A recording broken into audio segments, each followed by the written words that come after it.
Pochenka YouTube pour cette normalement 78e VOD sur Lonely Song de notre série. On va faire un point de l'or. On va faire un point de l'or, on va faire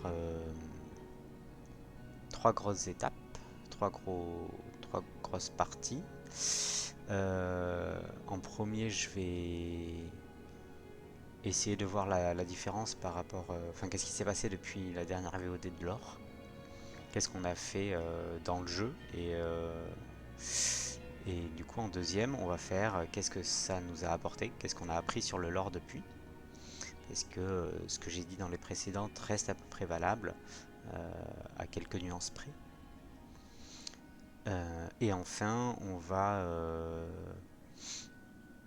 voir quels sont les manques, quels sont les points d'interrogation qui sont encore présents. Voilà. Pour vous situer un peu où j'en suis, voilà ma map, qui je pense n'est pas complète encore. Et on est arrivé en haut de la citadelle, dans le berceau, dans la zone du berceau. On a battu l'Ace, mais on s'est arrêté avant le boss final.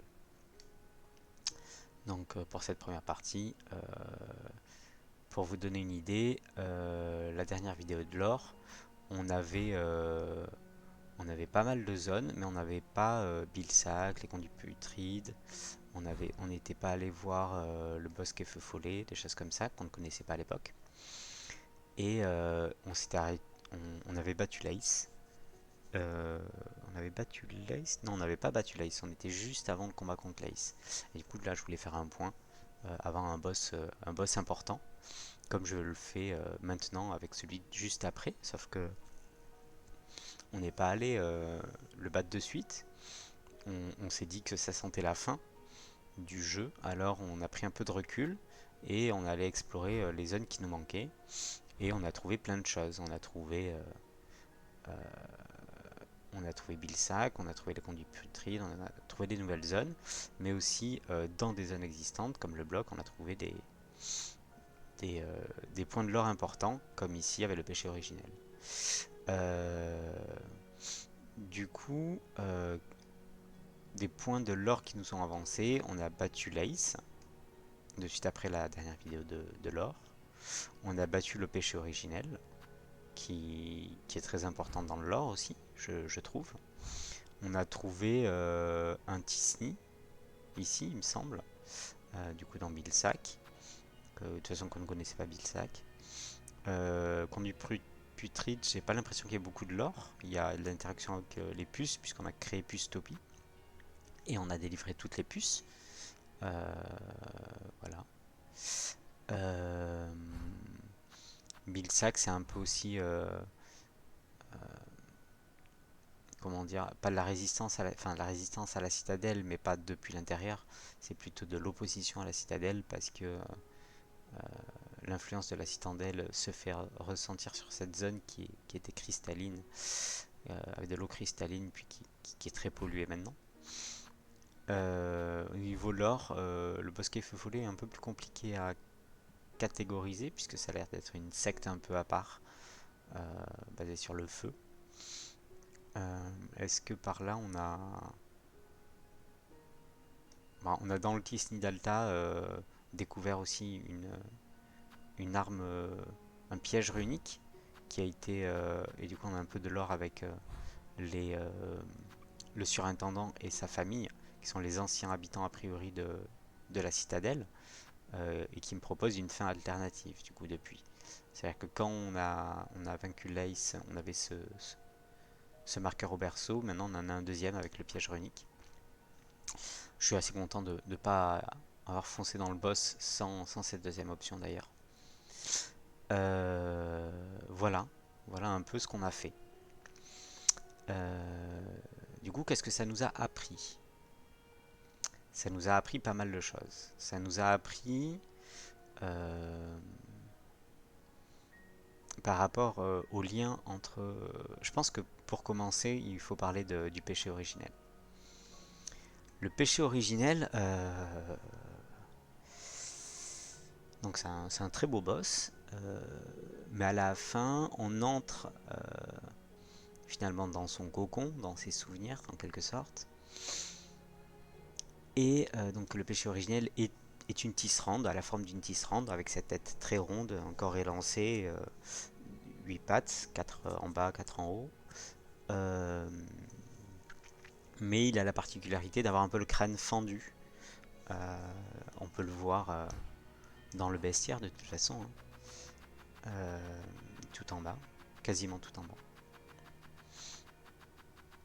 Ça dit aussi son importance, hein.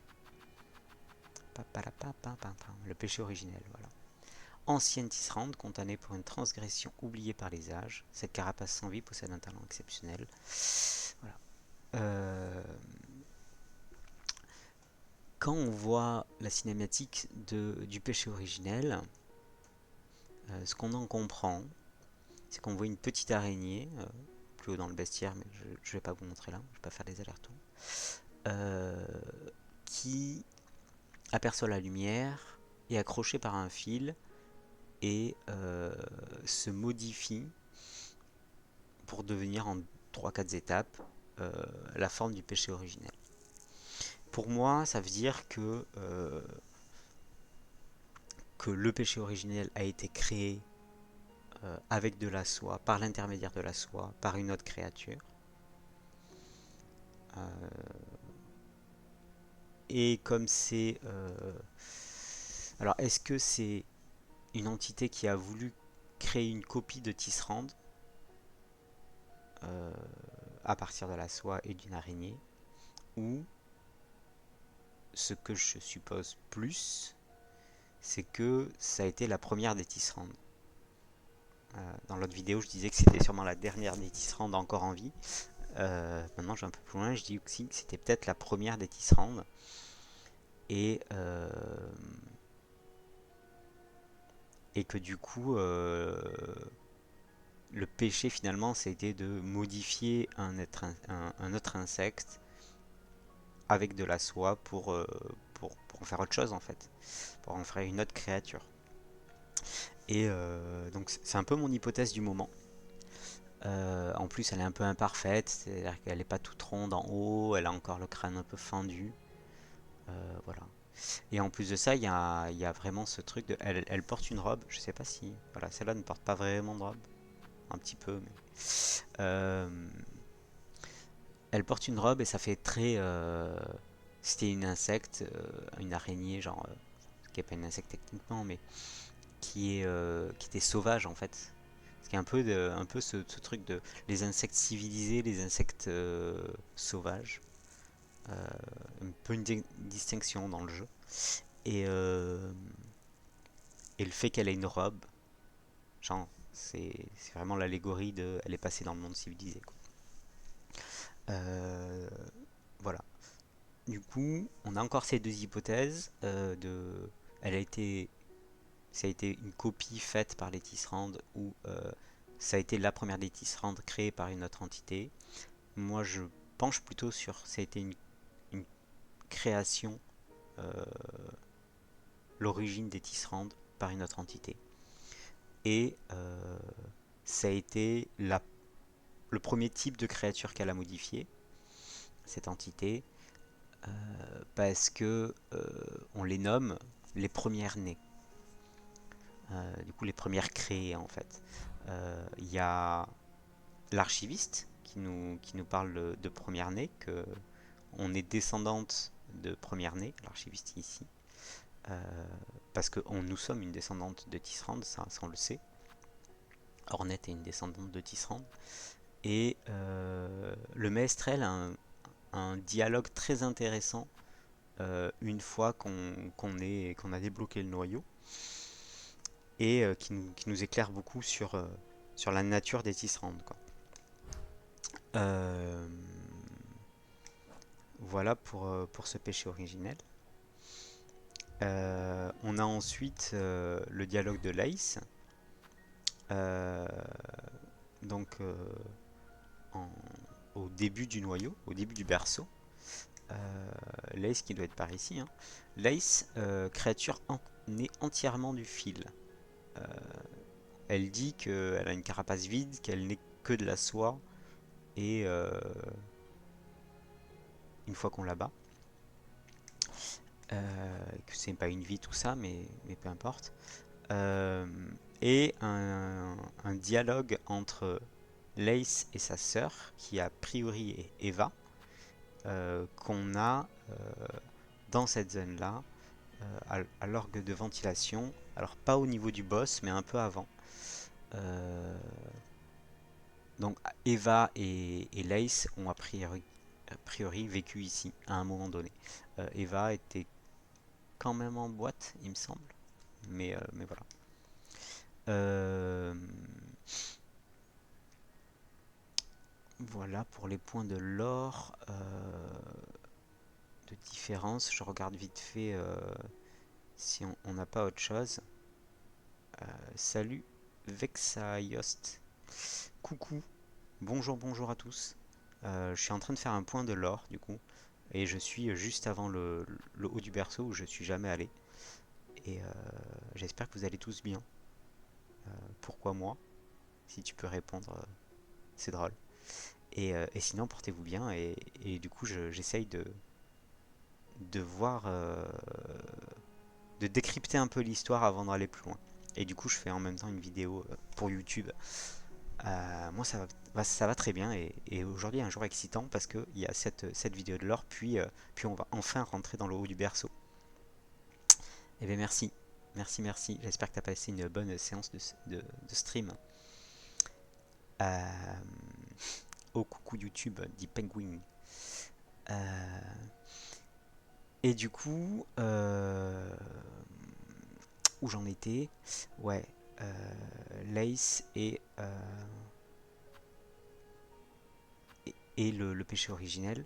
Donc le texte du ménestrel juste avant d'aller plus haut. Yes, merci Penguin. On trouver des nouvelles zones. Ouais, il est fou ce jeu. Il y a vraiment des zones tout le temps, tout le temps, tout le temps, tout le temps.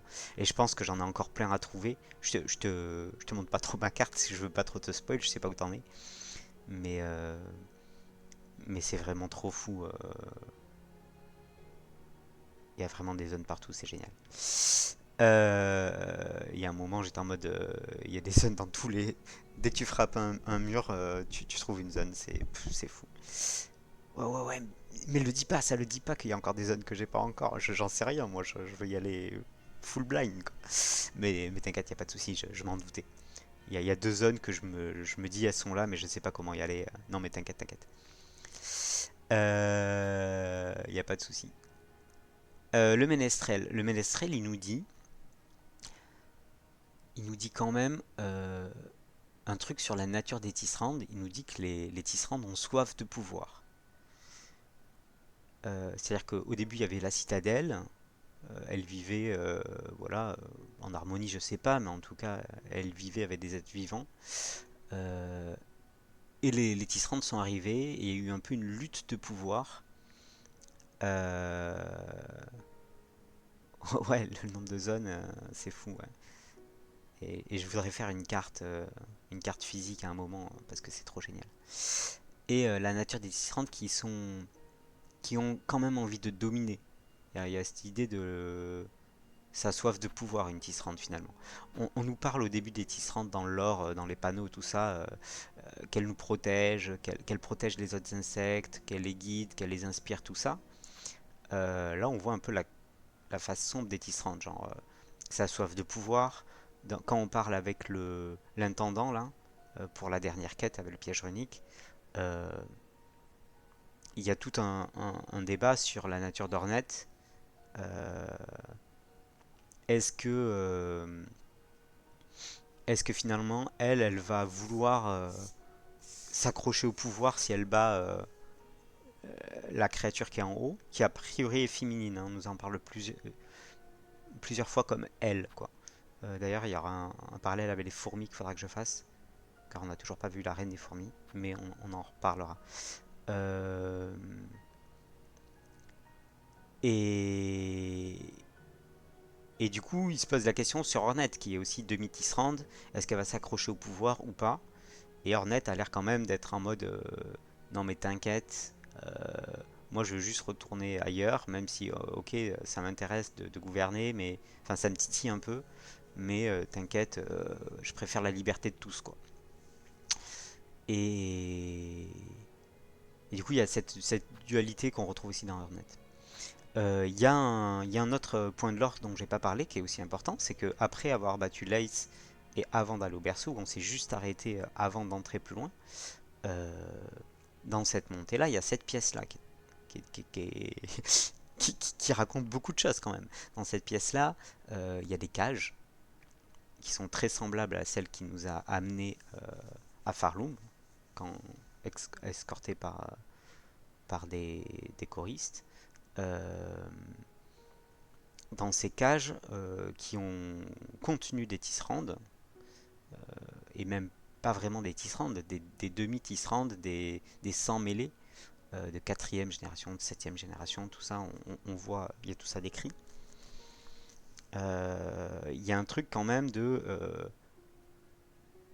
ce pouvoir-là, cette créature, et à les mettre en cage et à les capturer des tisserandes, la question c'est pourquoi. Il y a deux explications que je vois possibles. C'est peut-être pour contenir un contre-pouvoir ou une espèce qui pourrait lui tenir tête.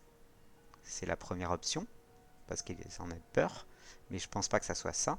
Je pense que c'est plutôt la deuxième option qui est pour utiliser leur soie, car les tisserands ont la capacité de faire de la soie.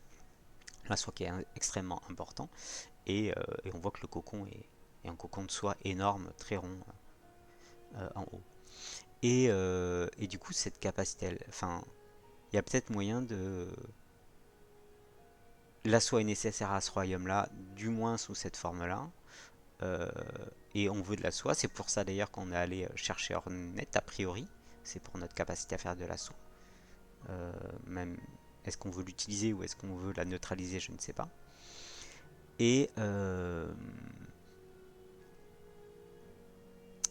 ouais. Et du coup, il y a ce point de l'or aussi là qui est là. Euh, voilà un peu pour ce qu'on a appris, qui change un peu notre perception. La plus grande interrogation, c'était est-ce que l'entité qui est en haut a créé les tisserandes, ou est-ce que c'est les tisserandes qui ont créé l'entité en haut? C'était notre plus grosse interrogation la dernière fois. Euh, j'ai un peu changé d'avis sur ça. Enfin, je me suis un peu. Je pense que c'est l'entité d'en haut, via la cinématique du péché originel. Je me dis que c'est l'entité d'en haut qui a créé les tisserandes. Et l'acte dont les Tisserands ont honte, qu'on voit dans cette salle du Tisni d'Alta, qu'elles veulent cacher la honte des Tisserands au plus profond, a priori c'est plutôt, alors soit Eva, parce qu'elles ont créé la vie à partir de rien, tout comme Lace, sauf que Lace c'est plutôt l'entité d'en haut qui l'a créé, Eva on n'est pas trop sûr. Euh, Et l'autre option, du coup, c'est plutôt le piège mortel de l'ombre soi, en fait. Je pense que c'est plutôt l'ombre soi en tant que telle qui a été créée par les Tisserand, et elles ont eu honte de ce qu'elles ont fait, et parce que ça a permis même à la créature du haut de contrôler, d'avoir de l'influence même sur les Tisserand, et du coup elles se sont cachées loin du regard euh, de soi de l'entité du haut et ont mis leur Tisni très loin. On voit que les Tisni sont au bord du royaume de Farloum, quoi. Enfin, même hors du royaume de Farloum, on peut dire. Voilà. Donc il y a ça. Voilà pour le point de l'or qu'on a appris. Et maintenant, je vais parler, pour finir, des interrogations que j'ai encore. Parce que, alors certes, on a découvert plein de nouvelles zones, mais il y a des choses, enfin, voilà, on a découvert par exemple, on se doutait qu'il y avait un truc entre Coquibois et Lantre, on a trouvé ce que c'était. On s'est dit que là il y avait un gros trou, on a trouvé ce que c'était, mais il y a encore deux trois zones qui paraissent évidentes où il y a un truc, où on a vraiment vu qu'il y a un truc, mais qui sont vides. On va commencer par le sentier du chasseur. parce que le sentier du chasseur m'a posé beaucoup de questions. Finalement, donc il y a quelques trucs dans le sentier du chasseur, mais il n'y a pas énorme de trucs. Et surtout, une fois qu'on voit les autres zones, on trouve le sentier du chasseur très vite pour une zone du début, quoi. Et moi, dès que je suis rentré dans une zone où il y a des fourmis, je voulais qu'il y ait un boss fourmi, une reine des fourmis. Enfin, c'est l'individu, c'est comme les abeilles dans le premier, quoi. Enfin, les insectes fourmis vivent en colonie et ont une reine, un individu qui mène tout le monde, quoi. Et il n'y a pas de reine chez les fourmis, en fait, là, dans ce que j'en vois. Seulement, il y a cette statue. Il y a cette statue qui possiblement est une fourmi, notamment parce elle est chez les fourmis. Mais il n'y a aucun autre indice il y a une reine chez les fourmis. On a bien voulu interroger Betty qui est qu'on trouve cachée près de cette statue, puis cachée près du banc, mais on l'a pas revue depuis. On a fouillé, mais on l'a pas revue. C'est sûrement un jeu de piste, il faut la trouver ailleurs. Et mais en texte, il n'y a personne qui nous parle de la reine des fourmis. Seulement en faisant chanter les fourmis parlent de elle. Alors les petites fourmis parlent d'une personne, c'est elles font des choses pour elle. Du coup, on a envie de croire que c'est la reine des fourmis, mais ça peut être aussi la personne qui les manipule avec l'ombre soie, on sait pas trop. Et par contre, quand on fait chanter les grandes fourmis, il y a un autre truc. Il n'y a pas que elle comme pronom, il y a la chanteuse. Et du coup, elles travaillent, elles protègent, elles sont là pour la chanteuse. Donc il n'y a pas que elle, il y a aussi la chanteuse. Et cette statue pourrait être la chanteuse, pourrait être la reine des fourmis, mais on ne sait pas. Et je mets autant il y a la cave de mi-chemin qui est remplie de fourmis jusqu'ici, donc je me dis qu'il y a des fourmis peut-être très certainement jusqu'à là en fait, peut-être même ici, mais j'en sais rien encore. Mais moi j'aurais bien aimé qu'il y ait une zone ici avec la reine des fourmis.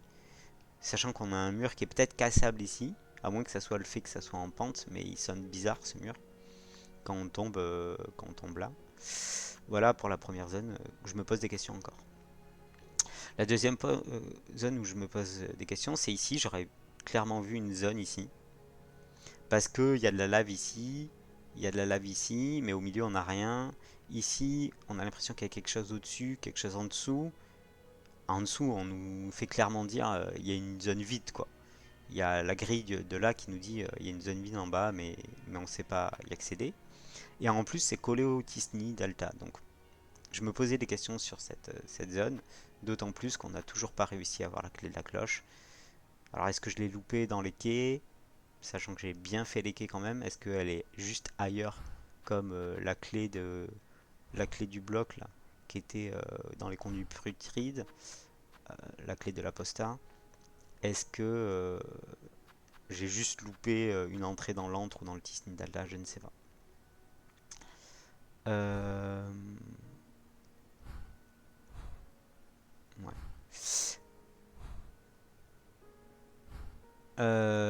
Ensuite, il y a le lac Corbeau là.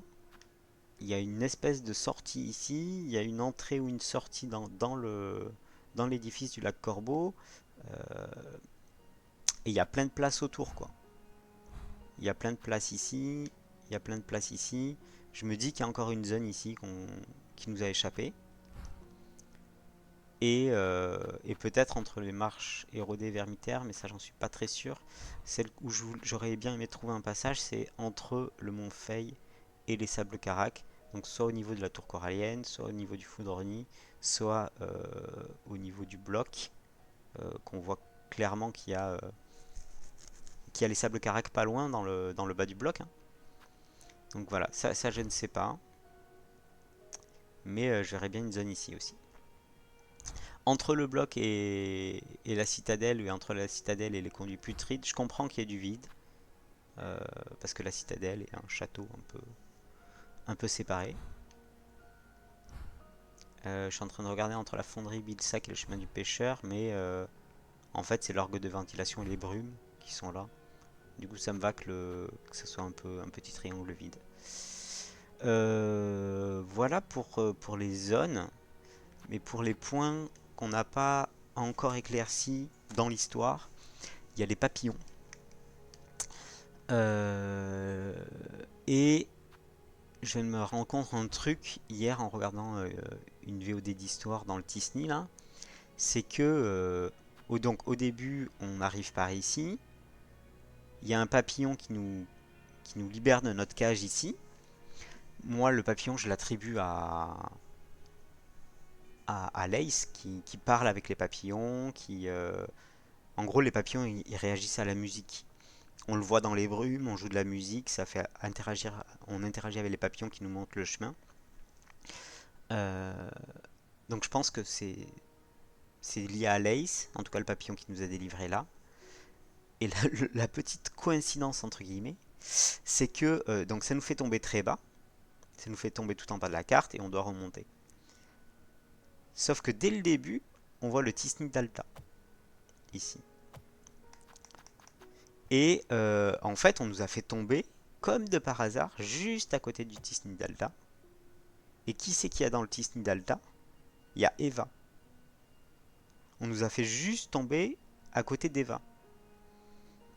Nous qui sommes demi-Tisserand, qui avons la capacité à ouvrir ce Tisney finalement. On l'a pas dès le début, mais on va l'avoir très vite en fait. Et qui c'est et qui c'est Eva par rapport à Lace? Eh bien c'est sa sœur. Sa sœur de pas de sang puisque c'est des êtres créés à partir de la soie, mais qui sont très proches en fait, qui ont vécu ensemble, qui ont partagé des moments, euh, comme on le voit dans l'orgue de ventilation. Et du coup, je me demande si, enfin pour moi, c'est pas un hasard qu'on nous ait fait tomber si juste à cet endroit-là. Je pense que c'était un effort de Lace de revoir sa sœur. Mais j'en suis, c'est des suppositions encore, mais je me dis qu'il y a ça. Oui, on a visité aussi l'aile blanche un peu plus. Et il y a ce truc de la soie a été tissée à des êtres vivants ou morts pour être ramenés à la vie. Des expérimentations dans l'aile blanche un peu chelou. Euh, c'est vrai qu'on n'en a pas trop parlé. Mais en même temps, on l'avait plus ou moins évoqué avec les débuts de l'ombre soie, les débuts de l'addiction de certains insectes pour la soie, les effets que ça leur fait et tout ça. Voilà, voilà pour cette petite demi-heure de lore et de savoir où j'en suis. Et maintenant, bah, on va aller au berceau, hein. On va aller trouver le fin mot de l'histoire, j'ai envie de dire. Voilà pour ça. Euh, Merci YouTube et à la prochaine, j'espère que ça vous aura plu.